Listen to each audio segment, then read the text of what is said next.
Excel की next generation formula master class में मैं सुजीत कुमार आप लोगों का हार्दिक स्वागत करता हूं। एक्सेल 365 की फॉर्मूला की पावर पैक में हम बात कर रहे हैं कि किस तरह से हम डायनेमिक एरे फॉर्मूला लगा के रिपोर्ट को डायनेमिक कर सकते हैं। मतलब इतने लंबे लंबे बड़े बड़े फॉर्मूला जो कि एक पूरी रिपोर्ट को रिप्रेजेंट करती है, जैसे रिपोर्ट दिख रहा है पूरी रिपोर्ट को रिप्रेजेंट करती है। मतलब कि हमें अलग अलग कॉलम्स में फॉर्मूला लगाने की ज़रूरत नहीं है, एक ही कॉलम में हम फॉर्मूला लगाएंगे और लगाने के बाद हम रिजल्ट को पाएंगे और ये सिंपली तरीके से लगाएंगे, कॉम्प्लिकेटेड नहीं। इसकी कंप्लीट वीडियो सीक्वेंस के लिए आप मेरा मोबाइल ऐप डाउनलोड करें, जहां आपको ये पूरी की पूरी कोर्स फ्री मिलेगी। ऐसे बहुत सारे कोर्सेज है बट पेड है, बट एक कोर्स आपको बिल्कुल फ्री रहेगी। तो ऐप डाउनलोड करने के लिए आप जाए गूगल प्ले स्टोर पे और सर्च करें एक्सेल एमआईएस ट्रेनिंग, जहां आपको मेरा ऐप मिलेगा और इसी ऐप के अंदर आपको कंप्लीट जो है कोर्स मिलेगा फ्री। चलिए शुरू करते हैं सेशन को।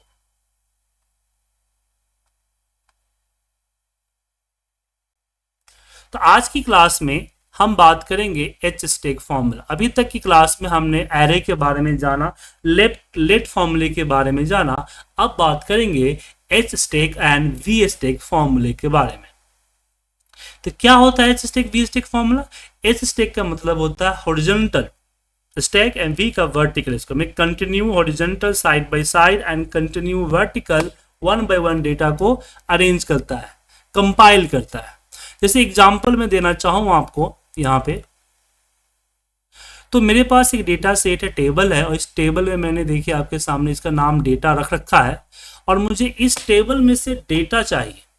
लेकिन प्रॉब्लम यह है कि मुझे पूरा डेटा नहीं चाहिए, मुझे पूरा का पूरा डेटा नहीं चाहिए, मुझे इसमें से कुछ कुछ कॉलम्स चाहिए। तो प्रॉब्लम है कि अगर मैं लिंक करेंगे तो प्रॉब्लम होगा, डायनेमिक नहीं होगा। मैं चाहता हूँ डेटा अगर बढ़े तो ऑटोमेटिक बढ़ जाए, डेटा घटे तो ऑटोमेटिक घट जाए।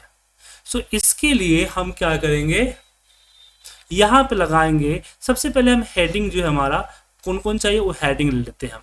मुझे एसआईडी चाहिए, मुझे इसमें से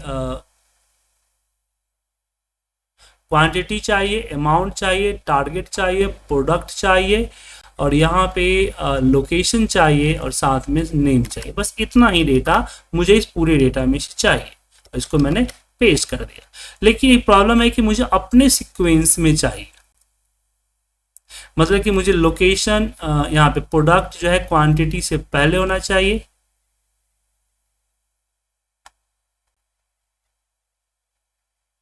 और लोकेशन यहाँ होना चाहिए, इस फॉर्मेट में चाहिए। तो इसके लिए हम यहाँ पे एच स्टैक फॉर्मूला लगाएंगे। एच स्टैक फॉर्मूला में जाइए, यहाँ पे अब इसका नाम डेटा है तो आप यहाँ इसका डेटा स्लैश करेंगे तो डेटा सीट नहीं, डेटा नाम का जो टेबल है ना वो टेबल आएगा। तो मुझे क्या क्या चाहिए, एसआईडी चाहिए।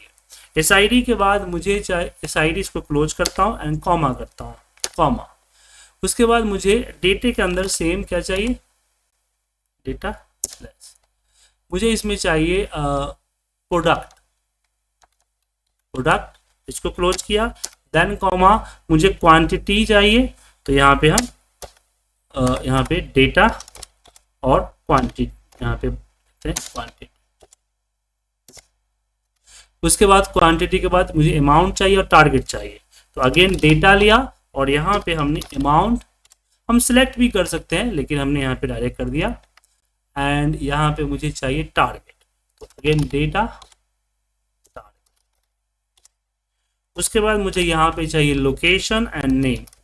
तो यहाँ पे हमने दिया डेटा,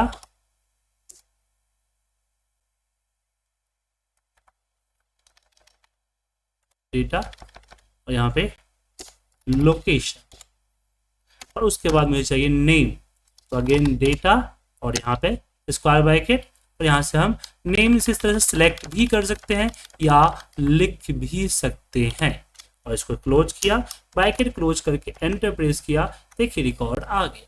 बट हेडिंग मुझे अपने हिसाब से रखना पड़ा।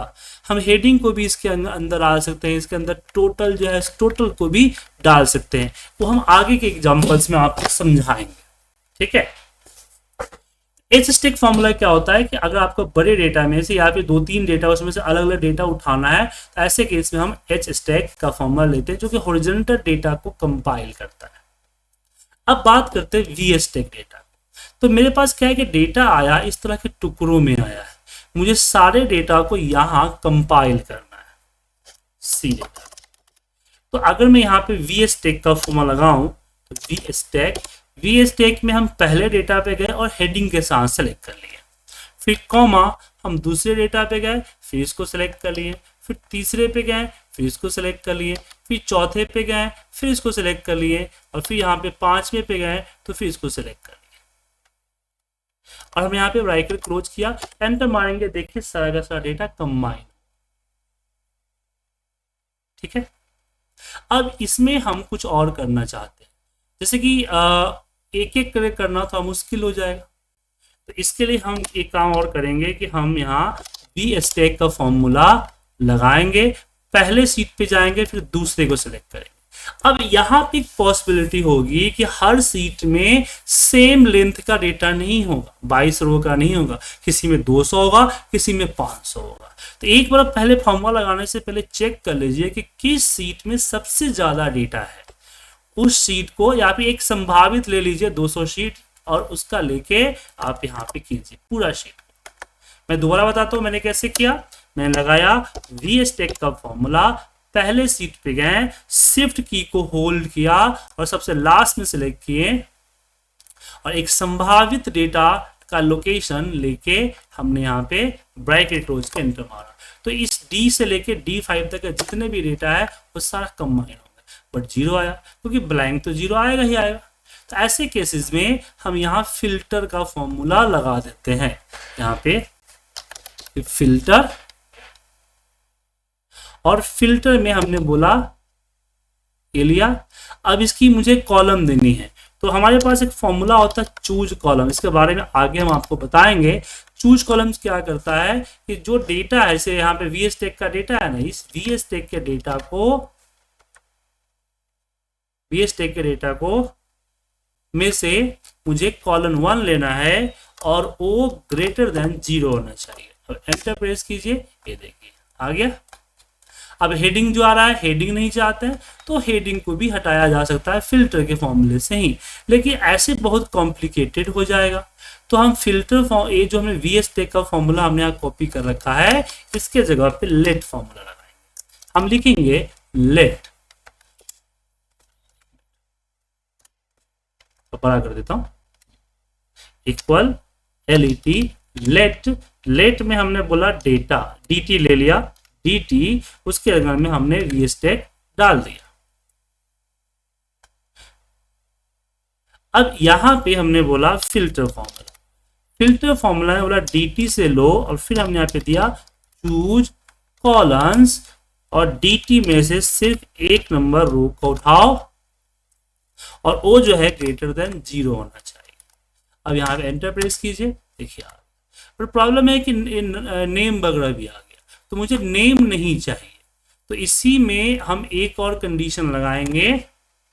इसको ब्रैकेट में, यहाँ पे इसको ब्रैकेट में ले लीजिए, चूज कॉलम्स को, और यहाँ आपने बोला कि ये जो है ग्रेटर, एक यहाँ पे एंड, और ब्रैकेट में एक और चूज कॉलम्स दिया, चूज कॉलम्स, और इसमें हमने dt रखा, और dt में हमने बोला नंबर 1 वो जो है नॉट इक्वल टू नेम, मतलब कि हेडिंग होना चाहिए। ये देखिए हेडिंग आ गया। आप बोलेंगे सर इसमें हेडिंग तो आया, ठीक है, बट एक छोटा सा और प्रॉब्लम आ गया, ये मेरा डेटा का हेडिंग नहीं आ रहा है।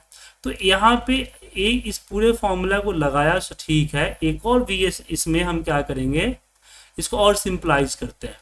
तो फिल्टर dt, और फिल्टर फॉर्मूला यहाँ से हटा देते हैं, फिर इसको थीम से और सिंपलाइज और करते हैं। फिर हम लेते हैं यहाँ पे हेडिंग, hd हेडिंग, तो हम डेटा में गए, इसमें किसी एक डेटा में जाएंगे और हेडिंग को, सॉरी इसमें हम जाएंगे और किसी एक हेडिंग को सिलेक्ट कर लेंगे। हेडिंग को हमने सेलेक्ट कर लिया, तो ये हो गया हमारा हेडिंग। उसके बाद हम बोलते हैं फिल्टर कॉलम, तो FC क्या है, तो FC है चूज कॉलम्स। चूज कॉलम्स के अंदर हमने बोला कि जो dt है, dt में से पहला कॉलम ले लो। अब यहाँ पे फाइनल रिजल्ट में हम फिल्टर लगाएंगे। फिल्टर के अंदर देंगे हम कि dt के अंदर जाओ और जो fc फिल्टर कॉलम है वो जो है ग्रेटर देन 0 होना चाहिए। अब इसको हम ले लेते हैं ब्रैकेट के अंदर में। ब्रैकेट में लेने के बाद इसमें हम करते हैं मल्टीप्लाई, क्योंकि मुझे एक और कंडीशन चाहिए कि fc जो है वो नॉट इक्वल टू होना चाहिए नहीं। अब ये जो हो गया फाइनल डेटा, तो हमने यहाँ पे एफ डी कर दिया, फाइनल डेटा जो आ गया। अब मुझे यहाँ हेडिंग के साथ कंबाइन करना है, तो एक और वी स्टैक लगाएंगे यहाँ पे वी स्टैक, और इसमें हेडिंग जो हमने लिया है एच डी, इस एच डी को ले लेंगे और फिर ये जो हमारा एफ डी फाइनल डेटा है उस एफ डी को ले लेंगे और दोनों को ज्वाइन कर देंगे, ये आपका रिजल्ट आ जाएगा। तो यहाँ ब्रैकेट हमने क्लोज नहीं किया, एक और क्लोज करना फिर। अब देखिए, अब आपके सामने हमने ऐसा फॉर्मूला लगाया कि जो कि हेडिंग भी दे रहा है, डेटा भी दे रहा है और सारा कंपाइल करके भी दे रहा है। और इसको हम वी लुकअप में भी इस्तेमाल कर सकते हैं। जैसे आपको मल्टी शीट से वी लुकअप लेना है तो हम वी लुकअप में भी इसका इस्तेमाल कर सकते हैं। तो बने रहे मेरे ऐप पे, और आपको हम इस तरह की सारी वीडियोज अपलोड करेंगे, आपको सब कुछ सीखने को मिलेगा। तो ऐप के साथ बने रहें, और अगर आपको हमारी लाइव क्लास लेना है तो हमें कॉल कर सकते हैं। स्क्रीन पे नंबर है, उस पर आप मुझे कॉल कर सकते हैं।